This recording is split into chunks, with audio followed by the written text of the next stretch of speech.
I'm going to be showing you how to stop ads in Google Chrome. So you may notice that on each website you visit, there are multiple ads. So if you're tired of ads and you want to remove them, then all you need to do is go to extensions and download an ad blocker. So in order to go to extensions, you just need to look at the top right where you can see the 3-dot button. And now, right below tab groups, you have extensions. So you have manage extensions and visit Chrome Web Store.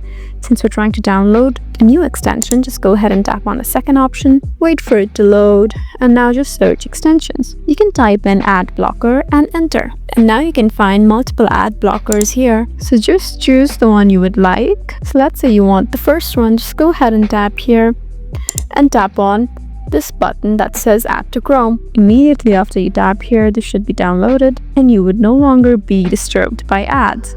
So there you go. I hope this video was helpful for you.